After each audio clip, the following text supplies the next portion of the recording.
Welcome back, everybody, to another episode of the Blazer Victory Podcast. John Duncan here, and I'm joined, as always, with my co-host, Darian Smith. And it's game week again for our UAB Blazers as the North Texas Mean Green come down to the south side in Birmingham to Protective Stadium this Saturday afternoon at 2:30 p.m. kickoff. If you cannot make it out to Protective, the game will be streamed on Stadium as it has been the last 3 or 4 games, I swear.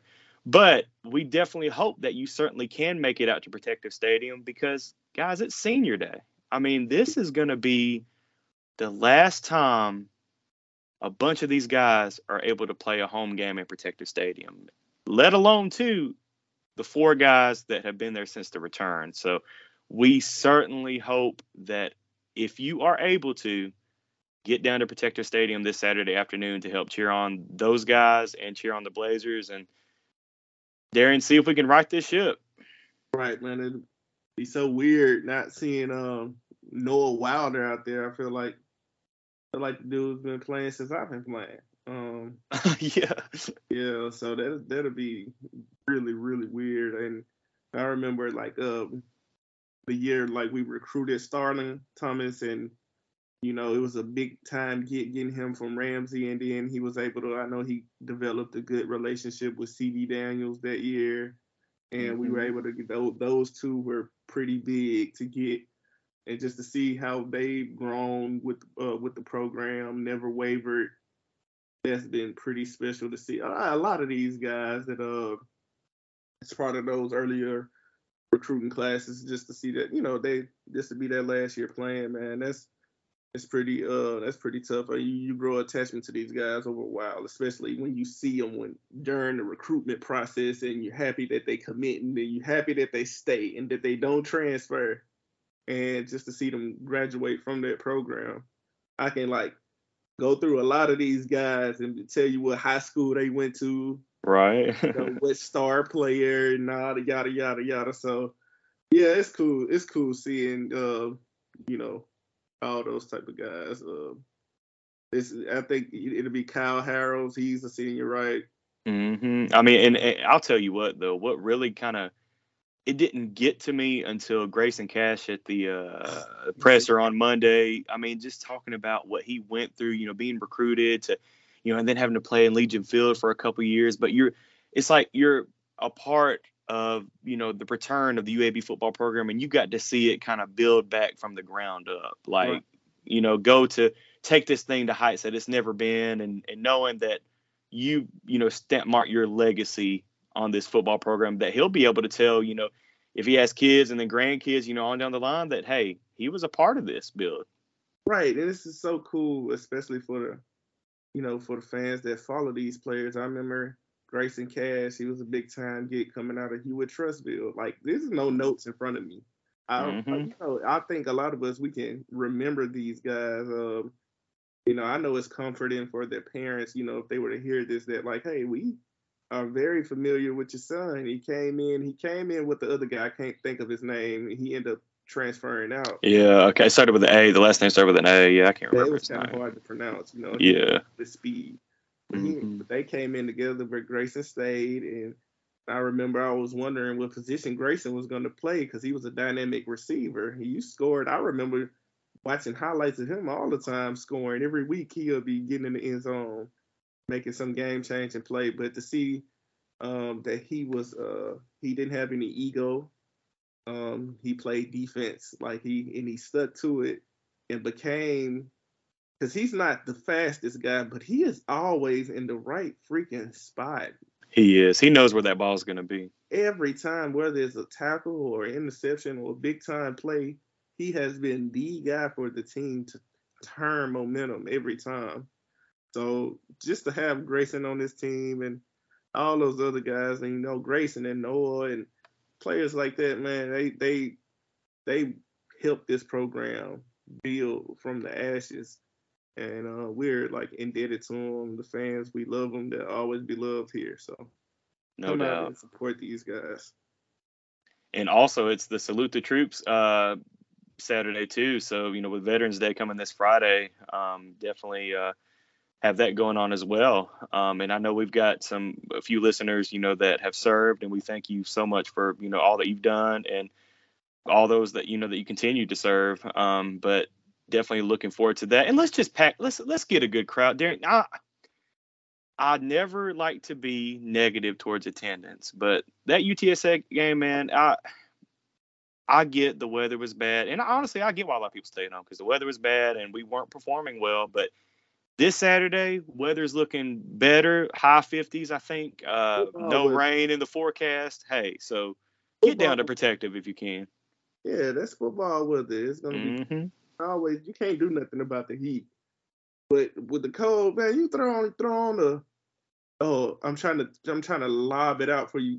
A Blazer Victory Podcast hoodie. That's what y'all need to do. Buy a Blazer Victory Blazer Victory Podcast hoodie at storefrontier.com/blazerpod. Oh yeah, that was Chris Paul to Blake Griffin back in 2015 right there, man. Wow. Okay, but yeah, nah, that's Jelly Walker to Eric Gaines right there. Hey, we saw that Monday night too. Oof. But yeah, okay, let me go stay focused real quick. But yeah, yeah, let's come out, man. Let's support these guys. Let's pack it out, man. They deserve it. This is a team that's going to be very similar to us in how we play ball, basically.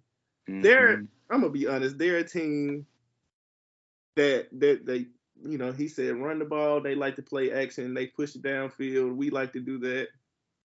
He said something that stood out to me. He said that was Seth Luttrell, was he the play caller, or did they have another offensive coordinator that was a play caller? I know Seth used to call the play. I think he relinquished it to somebody else now. I don't think he calls plays. Yeah, but I think Coach Vincent has so much on his plate. Sometimes I wish that, he would let Henshaw, because I think Coach BB is a head coach. Like the things that he's able to do, and the way he's able to relate with these players, I think we need him to do that, because that's like he's so good at it. And I wish he would have Henshaw just take it off, just take that load. I know you said it before, just take some of that pressure off of yourself. Right. Because you still have to make, in those moments, you got to make the head coaching decisions, like timeout here, you got to run a throw here, it's fourth and 3 at the 37-yard line. It's so many decisions that you have to make, and you have to focus on that, and then you have to find the right play call. That's so much. It is. But it was pretty cool to hear the Brett, the North Texas guy we had speak, that said, that they relinquished that, and Austin was able to stay healthy. And I just felt like that would have been our arc if Coach Vincent would have been able to relinquish that. And if not Austin, but if Dylan was to stay healthy, I'm like, I'm kind of jealous because Austin is having this great year. So I'm like, man, could have been us because we have the same play style. But yeah, man, I think it'll be a good chance for our guys to really go out with a bang and do our thing.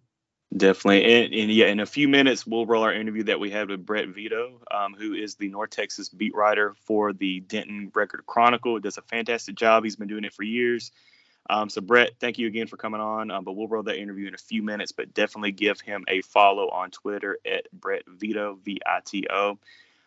But yeah, Darren, I agree 100%. When we were talking with him during the interview, it was almost like you're just hearing him talk about UAB, because they are – they try to get the ground game going, and they've had like 4 or 5 running backs. Unfortunately, right now they are going through kind of tough times because they have a few of them hurt. We do not know 100% sure what running backs are going to be on the field for North Texas. I do believe Brett did say that we can definitely probably guarantee that Ragsdale will be one of the featured backs Saturday. But, this North Texas team is eerily similar to UAB. Now, let's just start.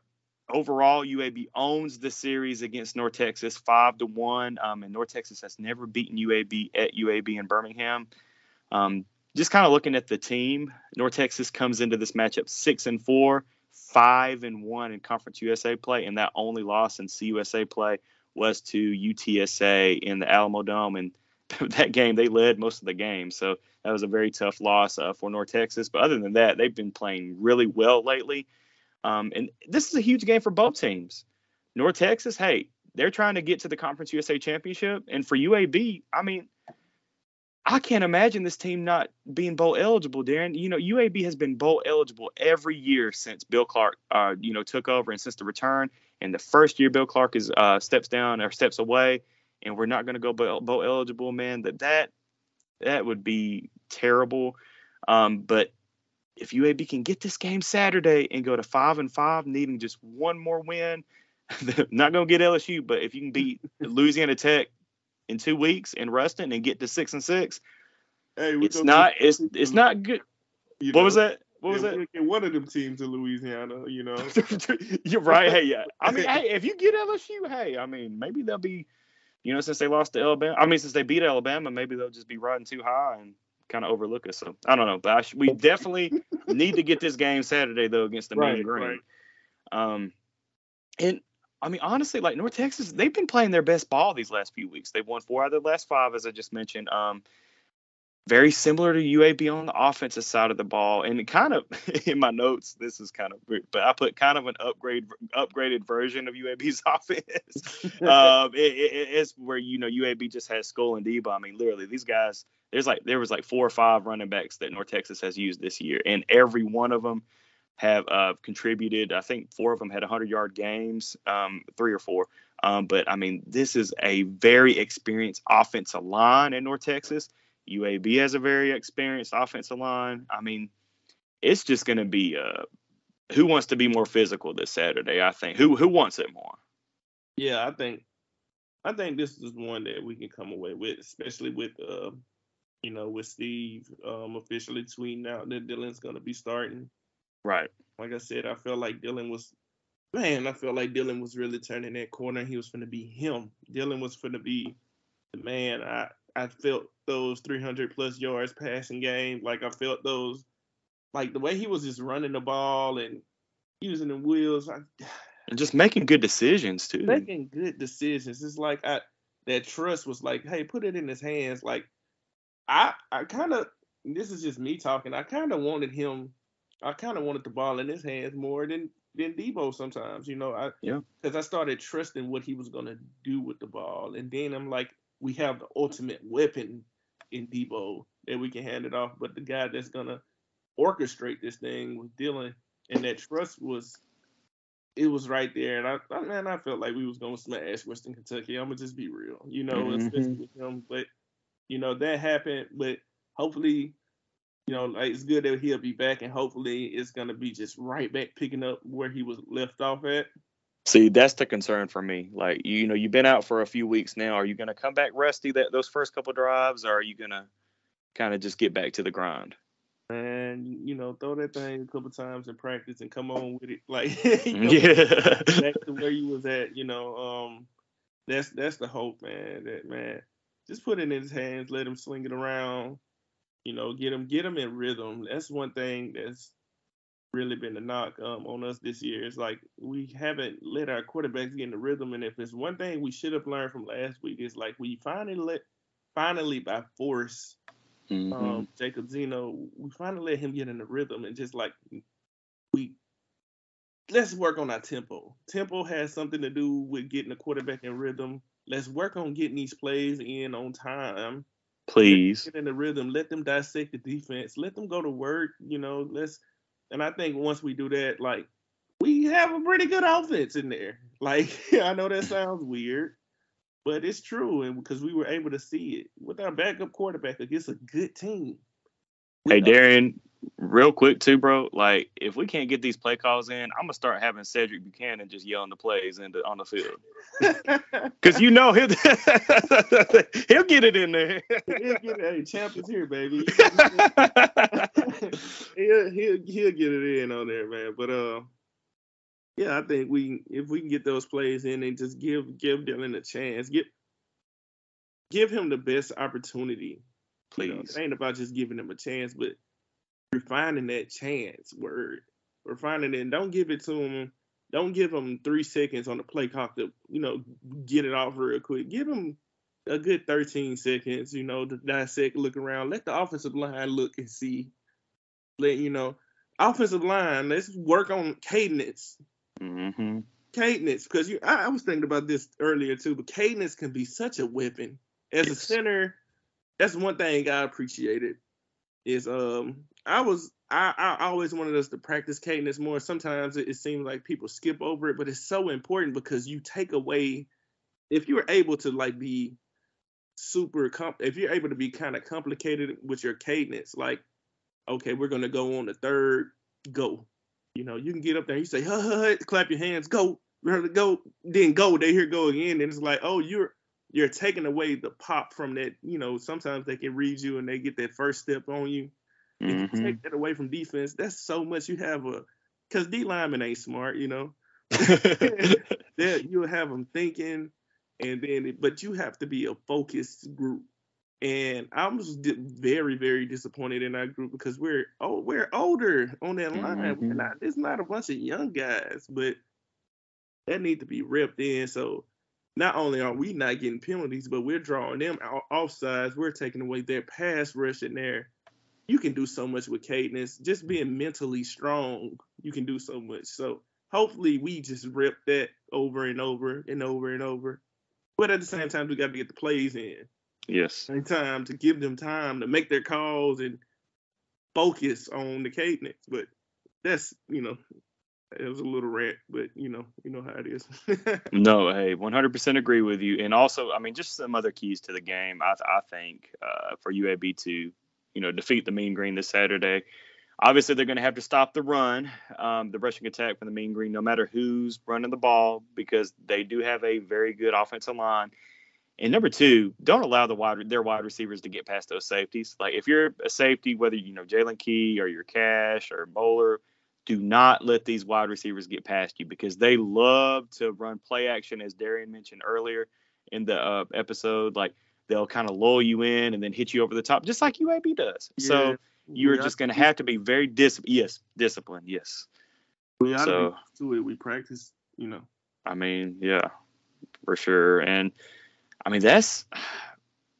mean, in no turn. I mean, it sounds obvious, but like if UAB can limit penalties, especially pre-snap penalties, and don't turn the ball over, limit the Mean Green's running attack, and don't allow any explosive plays, we get out of here with a dub. This is so funny because we saying the same thing. Dude, I know. It's almost a copy and paste each week. Yeah. Yes, really. Honestly, that's what it is. Copy and paste. Like, hey, limit, because a lot of these games we lost them because of us. Most of them, to be honest. And that's how I feel. I'm not taking away anything from those teams because they were able to capitalize on our mistakes. For sure. But we made those mistakes. So whether it was penalties or turnovers or both in the game, the only other thing I can see is like, our will to win. They have a lot to play for.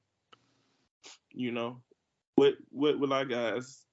What will our coaching staff? Are we in it? Are we in it to win it this week? Look, do the guys want to go to a bowl game or not? Does the staff want to go to a bowl game, or are we just gonna pack it up? Right. Like that's the question. Are they gonna fight? They fought hard last week to get that thing to overtime against the Roadrunners.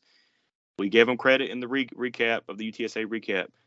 But are they going to want to do it again this week? Are they going to show up ready to go and not have 5 false starts to start the game? Like, what does this team want to do going forward? Are we going to pack it up and just be done since we lost last week? Or are we going to continue to fight and try to scrap and claw our way to a bowl game? Right. And you know what? That goes for us too. Yeah. Like the fans. Like, are we going to pack it up? The season ain't going the way we wanted to go. Are we done? Because we ain't gonna have an excuse this weekend. I had an excuse. I was gonna have the kids and it was gonna be raining. Well, it ain't gonna be raining. And the kids got tickets. They can come on out. We got jackets. We got, exactly. Hopefully Blazer Victory hoodies. But yeah, we got stuff you can get warm out there. We're gonna be good. That's football weather. We can really have a really nice crowd. I was really proud of how the students and how for the basketball game, it's like, I'm like, man, I'm proud how we turned out. Like, it was electric in there. Man, let's take that energy and let's put it into Protective Stadium Saturday. Let's get out there. Let's make a lot of noise. Let's cheer this team on. These boys, these seniors, like you said, it's senior night. They deserve it. And as for players, I was thinking about this, man. A lot of times we want players to want to play for certain reasons. We want them to play for play for the person next to you, and all of this good stuff. But I started thinking about it, and I was like, you know what? I played football. I wanted to win. I wanted to win, and I did play for that. Like play for the person next to you, whatever. But as a competitor, I don't care what you playing for, as long as you find the reason that you want to play for. If you want to get out there and you want to shine for your stats, go shine for your stats, because that means that you got to play well. Right. Right. So if you want to go out there, you want to shine for some scouts, and you thinking about the next level, you don't care about me as a player, as a brother, I don't care. I don't care. Play with whatever's going to get you going as a player. Get yourself going. If you just want to show what you got for next year, you don't really care if the team win or lose. Go do that. Go do that, please. That's what I ask, because we need you individually as a player to play whatever to the best of your ability to achieve your personal mission. So if it helps make the team better, do it. But at this point of the season, you have to find your motivation to do your thing. So that's how I always felt. I was like, well, if that's going to get you going, I don't care. Hey, whatever gets the job done, man. Yep, just get the job done. So just get the job done, fellas. Find your motivation. All right, Darren. Well, I think it's time to go ahead and give our predictions. I'll go ahead and start first. Man, I hope I'm wrong again this week, but I do have North Texas coming out on top, 28-20. So I see it being close. I know Vegas has UAB as a 6-point favorite right now as we're recording Tuesday night, November the 8th. But I don't know, man. I hope I'm wrong. How do you see this one going? Yeah, because we've been the almost got them Blazers. I mean, Dylan's back. I'm a big Dylan fan. He's back. Me too. Shoot, it's so hard because I don't know. I just really don't know the players' will right now. So that's the hidden thing that I can't see. I don't know how much they want to win. I feel like if we wanted to win this game, we would win it 31-24. I like that. But if they kind of packed it in, upset, disappointed on the season, I can see us losing 31-17. Yeah. So that's how I feel. Well, hopefully we do get a Blazer victory this Saturday, and hopefully the Blazers can improve to 5-5 and just need one more win out of the last 2 weeks to get to that bowl eligible 6-game win. But guys, hopefully you can make it out to Protective Stadium this Saturday. Again, it's senior night. Like, we've got to show these seniors that we cared about them. And so please, if you don't already have a ticket, go ahead and call the UAB ticket office, get your ticket for Saturday. Like I said, the weather's going to be in the 50s, so it's not going to be super cold, but it's not going to be hot. It's going to be, like Darian said earlier, football weather. So it's going to be a great day. So definitely hope that we can get a lot bigger crowd than we had last week against UTSA. But Darian and I will be back Saturday night to recap this North Texas UAB game. Hopefully it will be a good episode, because these last few ones, buddy, they have not been very fun to record. But talking about fun, when we gonna record something talking about Jelly Walker dropping, almost 40-something points? If AK would have let him stay in, he would have broke his record again. We need to. Oh yeah, we will. And hey, basketball, very important game Friday at 4 as they travel up to Philadelphia to take on in a neutral site against the Toledo Rockets, who I saw some highlights of their game the other day. I think they played Valparaiso, but they look really good. So this is going to be a huge test for Andy Kennedy's team.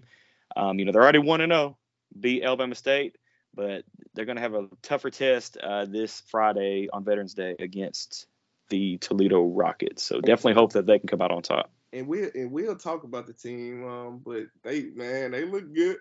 They look Dude. good. Pieces that we went and saw them in person. My wife let me out That's right. Yeah, I got about the house. Yeah. Yeah. So we'll talk about it. Definitely. Well, all right, guys. Well, without further ado, we'll go ahead and roll our interview that we had with Brett Vito. Again, give him a follow at Brett Vito. And also, guys, I was also able to go on with Sonoy Valente on YouTube. His show is called The Mean Green Show. So that's probably going to be up Wednesday or Thursday sometime. So check that out. Sonoy does a great job covering North Texas athletics as well. So go check that out on YouTube. But without further ado, we'll roll our interview that Darian and I had with Brett Vito. Go Blazers. Well, welcome back to the Blazer Victory Podcast, where we are pleased to be joined by Brett Vito, who is the North Texas beat writer for the Denton Record-Chronicle. Brett, thank you so much for just taking some time out this Tuesday evening to talk some North Texas football with us. Oh, yeah. Well, thanks for having me on, guys. Perfect. Well, obviously, big game this Saturday. It's probably not as big as it normally is when these two programs square off on the field. But let's just start off just with the general question about kind of like Seth Luttrell. Let's look. So obviously he's got the team bowl eligible for the second year in a row. And, I mean, looking like they're going to end up playing a rematch in the Alamodome against UTSA in the Conference USA Championship. I know they've got some work to do these next couple weeks, but just looking kind of at Seth Luttrell and all the offseason, speculation, or at least that we see from a lot of North Texas fans on social media. I'm sure you see it as well. But, I mean, right now, is it kind of safe to take him off of that hot seat? Or do you think, in your opinion, maybe he's got some more work to do before he can officially, be removed off of that? Well, I mean, I think he's definitely improved his situation, right? Because, I mean, you think about it, coming into this year, they've been to, they'll be going to their sixth bowl game in 7 years. And now that is a tremendous run when you talk about the University of North Texas. It's only been 13 bowl games in its entire history. I think the thing that they kind of ratcheted up the pressure on Seth is just the fact that they had, they've gotten bowl eligible, but a few of those years they didn't become bowl eligible by winning 6 games. They got in one time his first year on an APR exemption when they were under 500. And then the COVID year they got in at 4-5. So there's a couple of years in there where they didn't quite get to where they wanted to go, and then they had a 4-win season in 2019, and then they went back and went 4-6, and then this last year they went 6-7 and barely made it in. So you're looking at he had essentially 3 losing seasons in a row, and North Texas has invested a tremendous amount of money into the program, and I think that's where the trepidation kind of came from in terms of like his status, because when you think about they opened Apogee Stadium in 2011, they opened a $16 million indoor practice facility. He's making a whole lot of money. He's making like $2 million a year. So I think the disconnect was, from the outside looking in, yeah, he's had a tremendous run there, and I think he really has. But they've also invested a heck of a lot into the program, and the expectations with the people that are paying that money have gone up tremendously. Now, he was definitely on the hot seat coming into the season, but I think getting to 6 wins here, especially with a lot of time left, really improved his position. And I think he's really got a chance to help himself out here, because, if they can win at UAB, which is not going to be easy, or win that last regular season game against Rice, or some combination thereof where they get in the conference championship game, that gives you the opportunity for North Texas to win its first conference championship since 2004. I think that would really solidify him. And then if they got into a bowl game and won it, I think that would really solidify him too. So I think there's some work to be done. I don't think he's definitively off the hot seat, but I think he's definitely really, really helped his cause here this year. And to follow up, Brett, not only with the facilities and everything, but, jumping to the American next year, too, that's got to add a little extra sense of urgency, I guess, too, right? Well, sure, because, I think the concern here, if you're looking at it from North Texas's end of it, is, you're going to leave Conference USA and you're going to jump into a higher level league. And granted, you're going with some of these other schools, but, things are going to get a lot more difficult when you go into the American, and you're kind of measuring yourself against the teams in the American, the SMUs and Memphises of the world and things like that. And I just think with what they've invested in there, I think North Texas views itself with its location and all of the money it's invested and the stadium and all that. They view themselves as having the potential to be one of those consistently top group of 5 teams up there with some of the other ones you typically think of, just because of what they have to work with, and they haven't quite gotten there yet. So, it's the age-old question when you get to these things. I mean, I think Seth Luttrell's been tremendous at North Texas. I think it's going to come down to the end of the people that make the decisions are going to have to make the decision. Do you think that you would be able to exceed what he's done with what he has to work with somebody else, whether that's, who knows, the old Virginia Tech coach worked with Ren Baker at Memphis. Mm-hmm. There's other names that float around out there, but I think that's the decision they're going to have to make. And personally, I think Seth's a really good coach. I think he's done a tremendous job at North Texas. It's just going to come down to what those people that are pulling the trigger think. Hey, Brett, it's Darian here. Just looking back at last year and seeing that North Texas went on this fury of a rally at the second half of the season. Do you think that this year, it seems like the results has been mixed in. It hasn't been so heavily second half of the schedule type of North Texas fury, but it seems like you guys are gelling a lot better. Is that the case this year?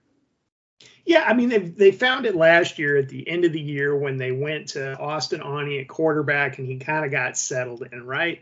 And they decided they were going to go Aune at quarterback, and then they were going to really lean on their running game because they had a bunch of really good running backs, and they had a terrific offensive line. And they averaged 283 yards per game during that 5-game winning streak in the regular season, and somehow possibly I think the rainstorm in the UTSA game helped quite a bit, and they managed to pull it out. They got to 6-6 and got to a bowl game. And the interesting thing about this year was, they started with the win over UTEP, and then SMU gives them fits, and they lost that game. And then they lost those back-to-back games. They got blown out at UNLV and blown out at Memphis. And you're thinking, okay, well, maybe this is going to go downhill. But they've really righted the ship behind Aune, and who is just on an absolute tear late in the season. And everybody wants to defend and stop North Texas's running game. And I just kind of wonder at some point, are people going to change the way they're looking at this? Because if you look at what North Texas is doing now, yeah, they run the ball really well, but Aune's gone for 325, 322, and 414 in his last 3 games with 11 touchdowns in that span. Right. So he's, so that's kind of been part of the reason they found it this year. It's been a mix of things. But, Aune's playing really well late in the season. They kind of figured it out a little bit defensively late in the year. And they've got a good coaching staff that just seems to be able to adjust throughout the course of the season. And they seem to have found it here late again. And Brett, just to follow up on Aune, I mean, I know UAB fans, when UAB faced off against North Texas early last year, kind of gave Aune some fits. Aune didn't have the best of game. I think he was around 8 for 20 or something around that. But he, just looking at film these last couple of weeks, as you just mentioned, the yardage that he's gotten, and then that's not including, 5 touchdowns against FIU. What do you attribute him just to playing better now? Is it just literally that he's just getting more comfortable the more he's played, or what would you attribute that to? I think there's a few factors, and I just flipped back another page. Yeah, he went 8 for 21 against UAB. Yes. That last year. And I think you got to remember that this guy spent a lot of time away from football, right? Yeah. He was in the Yankees minor league system for 6 years, and then he had his pit stop at Arkansas. Then he ends up coming back home to play for North Texas, which is essentially his hometown team.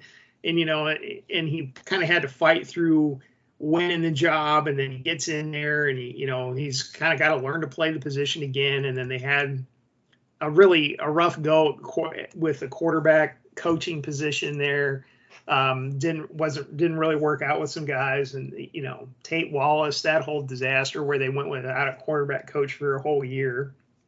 And then finally, it just seems like they kind of found it with a real unusual decision if you look at it from Luttrell's perspective. I mean, last spring, they ended up deciding to give the quarterback, they turned the play calling over and turned the quarterback coaching job over to this guy named Mike Blesh. He's a great coach. He's been but the thing is this guy's background's in offensive line. He was an offensive lineman at Houston, and he coached offensive line at Tulsa and all this other stuff. And then they stuck him in as the offensive play caller, and they also gave him the quarterback job. And for whatever reason, it just clicked. And they have a former North Texas quarterback who's just a backup, wasn't really a very good player, named Quinn Shambor, who's kind of like a graduate assistant coach with them that helps with the quarterbacks.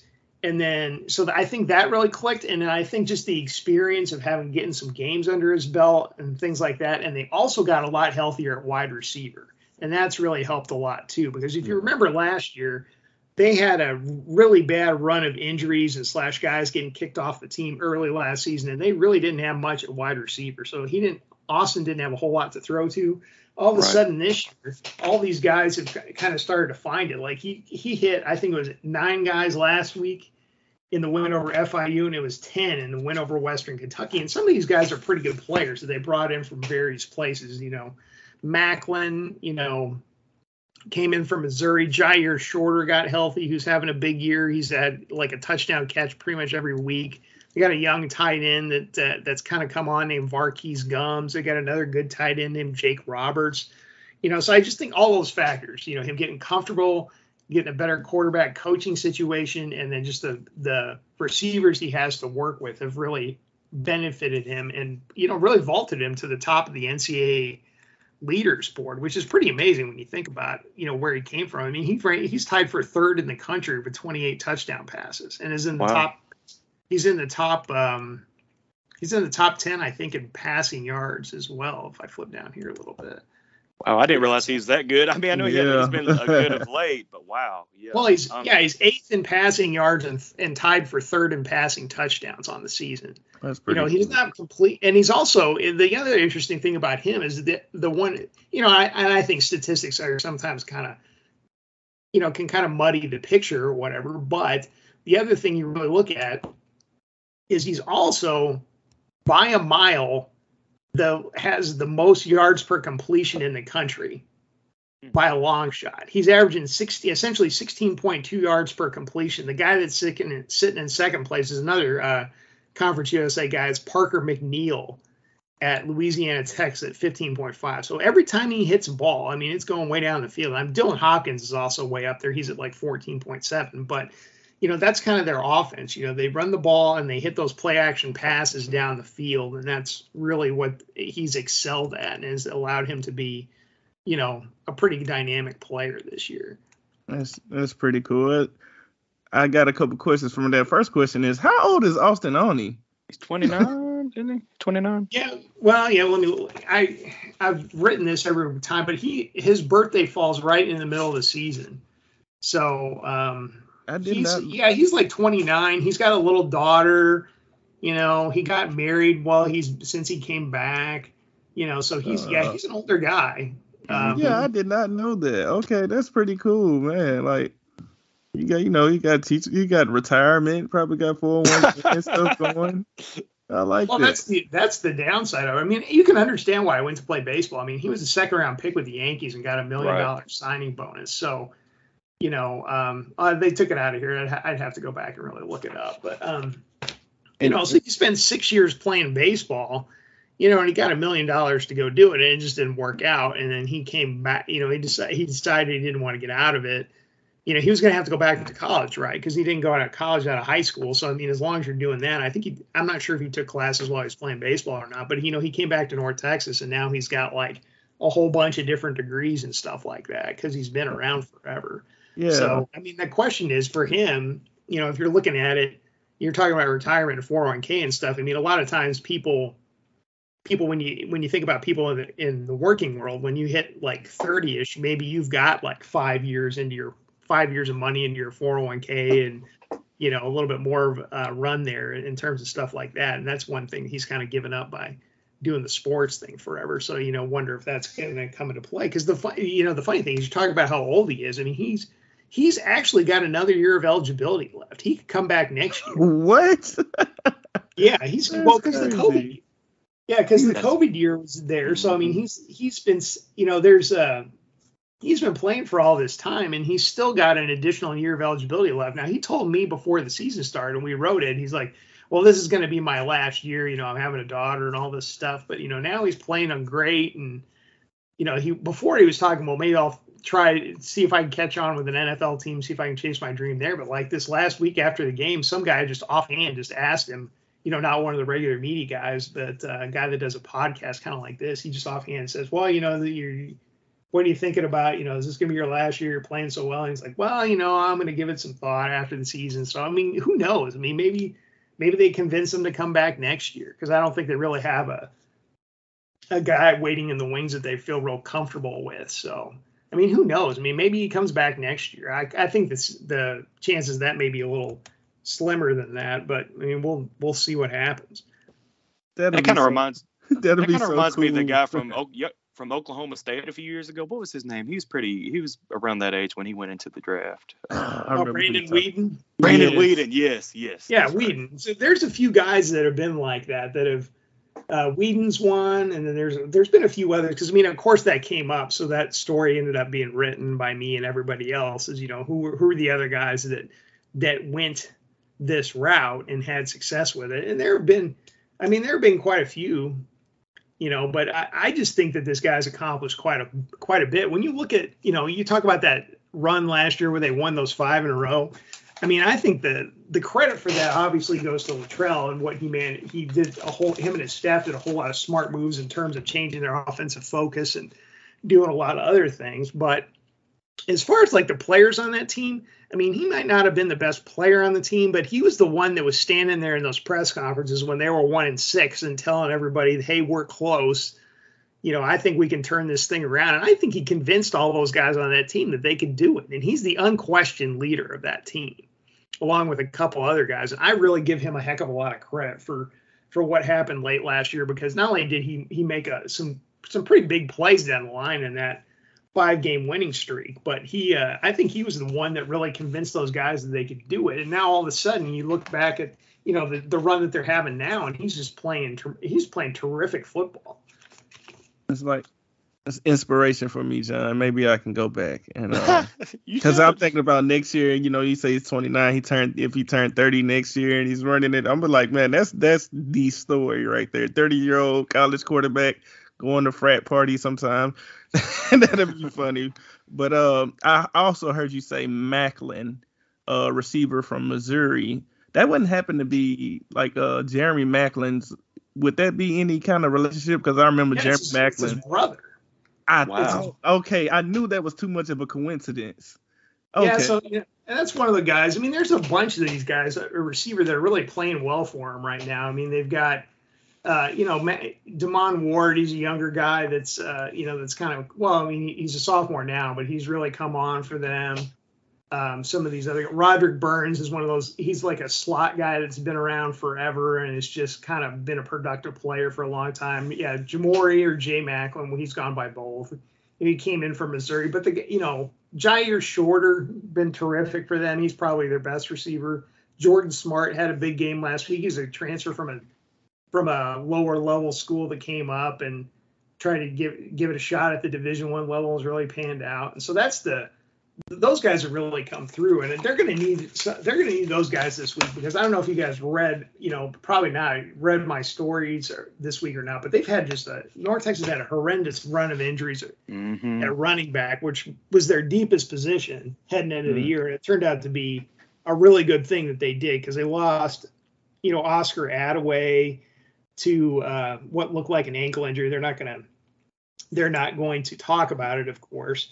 And then Isaiah Johnson, another one of their good running backs. You guys probably didn't see this, but it's kind of funny. He scored the game-tying touchdown against UTSA and jumped up to celebrate. I remember that. And twisted his ankle, and he hasn't played the last 2 weeks. So that was like a not top 10 Sports Center, not top 10 thing that happened. And then Io Adei, who's their leading rusher, this year. He went down in the last game, and he's probably pretty questionable for this week. So it looks like they're going to ride their fourth guy, which is Ikiko Ragsdale, who's a really good running back. But they're going to need to depend on Akaika and those wide receivers here for a few weeks until they get some of these guys back.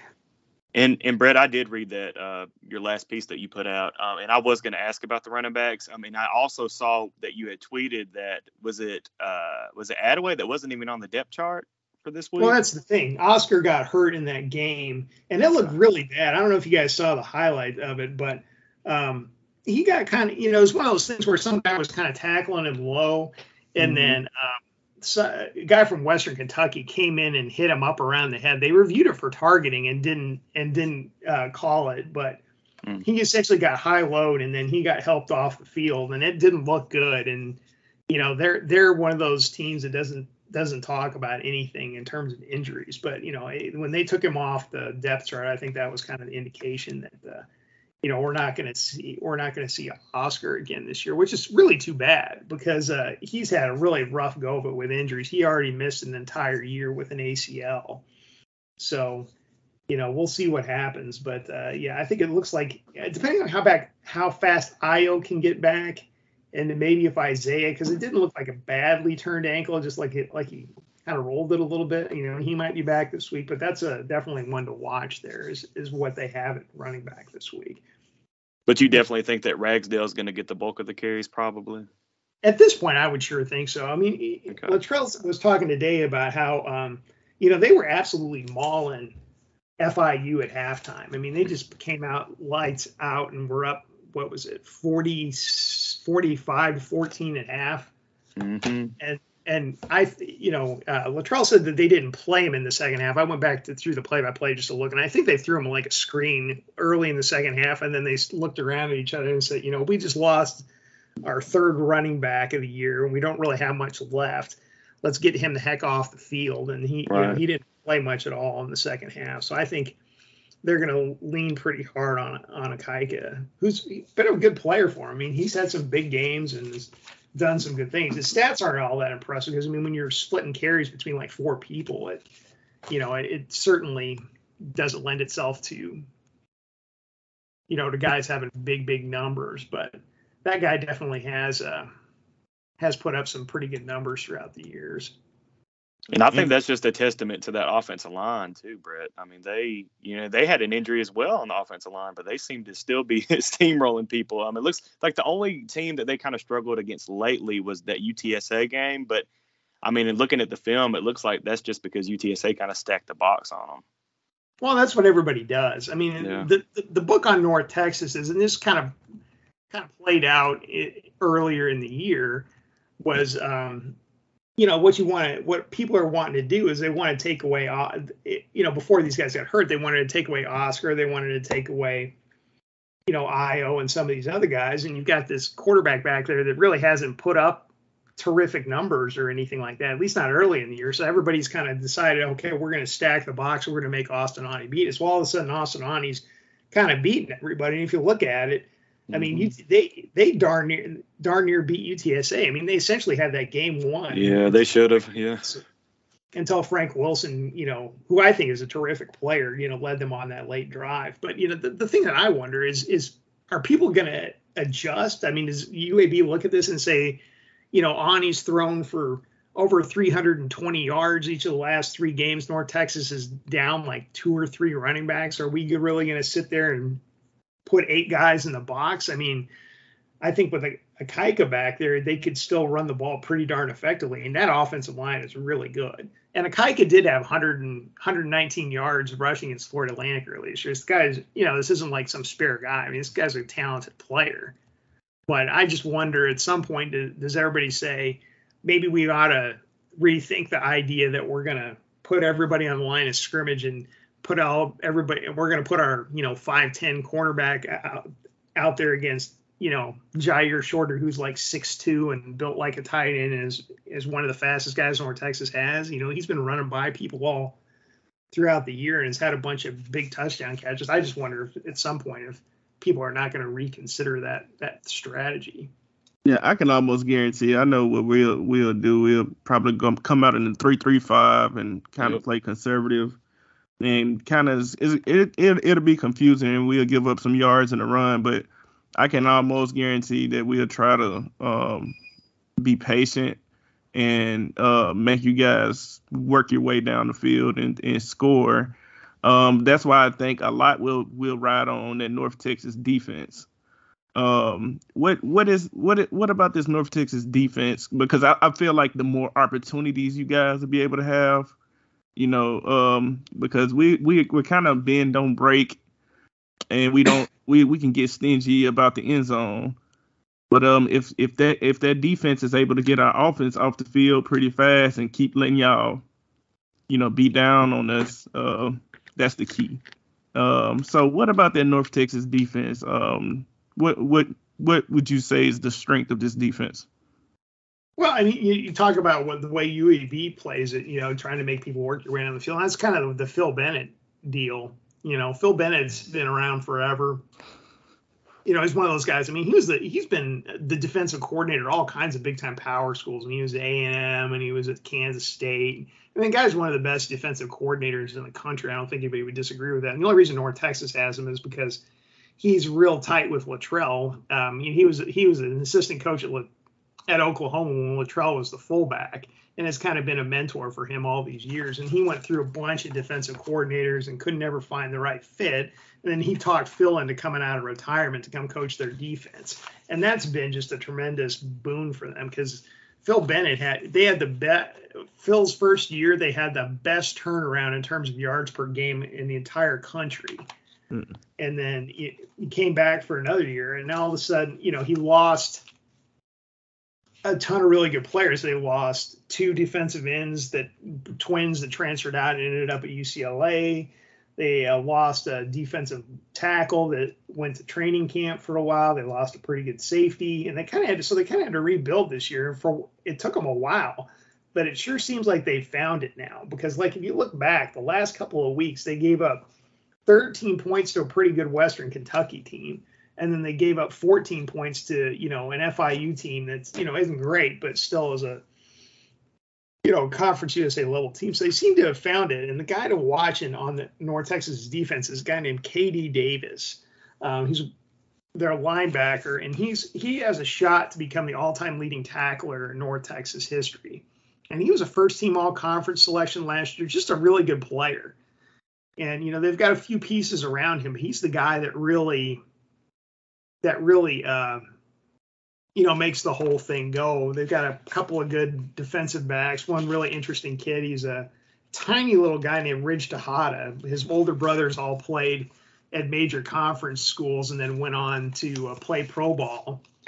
And he's this little bitty cornerback that's having a monster year. He's up in the national leaders in passes defended. He's 5'8" and 181 pounds, but he keeps making big plays. Like, he returned an interception for a touchdown in one game, and in that same game returned one back to the goal line. So he's having a monster year. They've had a guy come up from Division II Eastern New Mexico named Mason Richards at outside linebacker, and he's having a really big year. He had 11 tackles versus UTSA.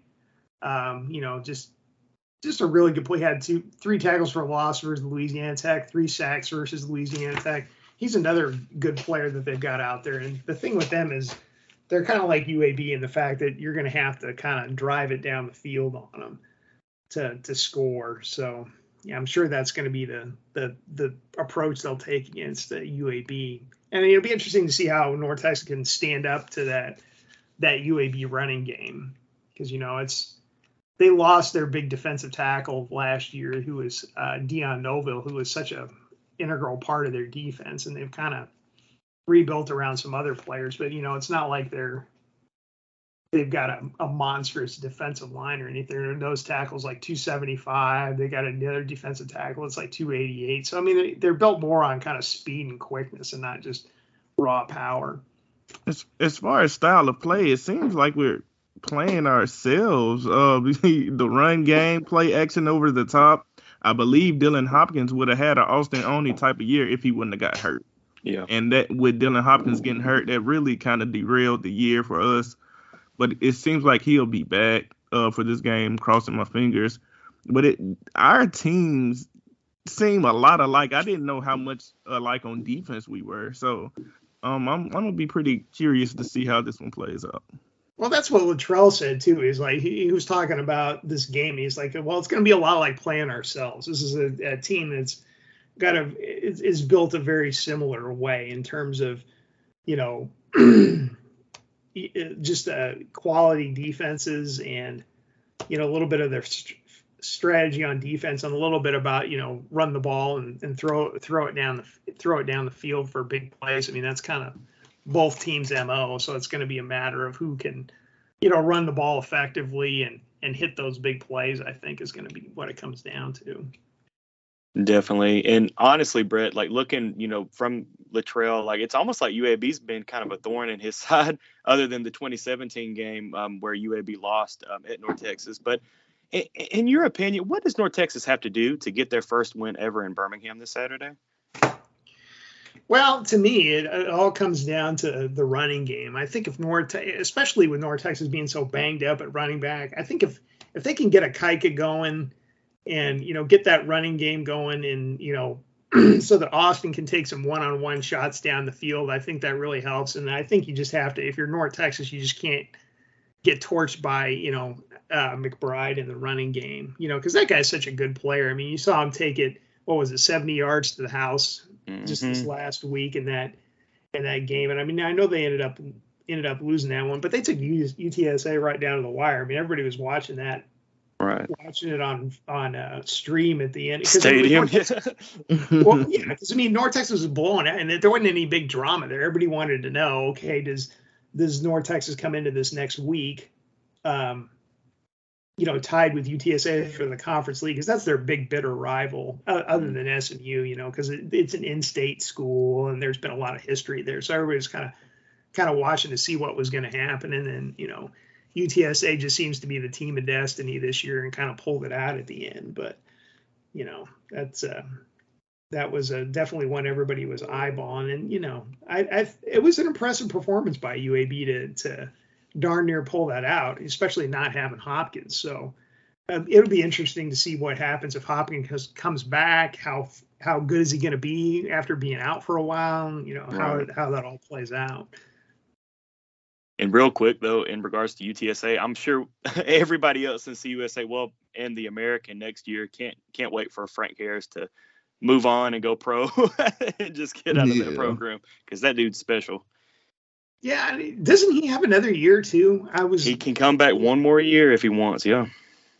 Yeah, so I don't know. I mean, if you're Frank Harris, I mean, do you come back for one more year? It's kind of the same thing with Austin. Do you come back for one more year? I mean, I don't think Frank's going to the pros. I mean, he's too small to be a pro type quarterback. So it's the question: does he want to come back and take the beating for one more year? What does he want to do? Because it seems like they've got another guy waiting in the wings there. They just got that highly regarded quarterback out of, I think it was Ennis, that committed to them. And then the speculation is always, that they might get another transfer quarterback to be the bridge between Frank and the next guy, which I would assume would be this guy from Ennis. But, we'll see what all these guys decide to do. Yeah, especially with the portal, you never know. Well, yeah, I mean, that's the other thing. I mean, I'm not sure Frank's, I think he's a fantastic player, but I'm not sure he's a Power 5 guy, right? Right. I mean, he would be awfully small at the Power 5 league. He might be in the perfect spot there. So does he want to play one more year and kind of stretch out all of his records and see if they can go have a big, great year? Does he want to, ride off into the sunset? And I don't know if he wants to coach or what he wants to do, but that'll be another interesting one to watch, is what Frank decides to do. No doubt. Well, Brett, thank you so much for coming on. UAB fans listening, if you are not following Brett on Twitter, give him a follow at Brett Vito, Vito. He puts out great content and also great articles, again, for the Denton Record-Chronicle, and we will definitely be retweeting it out this week, Brett, when you make those, so our UAB fans will be able to read. I mentioned, earlier I read your last piece. It was great. I got to catch up on Ani and how he was doing, and also that running back situation. But thanks again, man. I know we said we were going to keep you for 15 minutes, and we're about, 34 minutes in, so we definitely appreciate you coming on tonight. Thanks. Oh, bro. no, it's great to be on, guys. Thanks for having me. Awesome. Well, Darian, do you want to close us out, buddy? Hey, Blazer Nation, let's ride.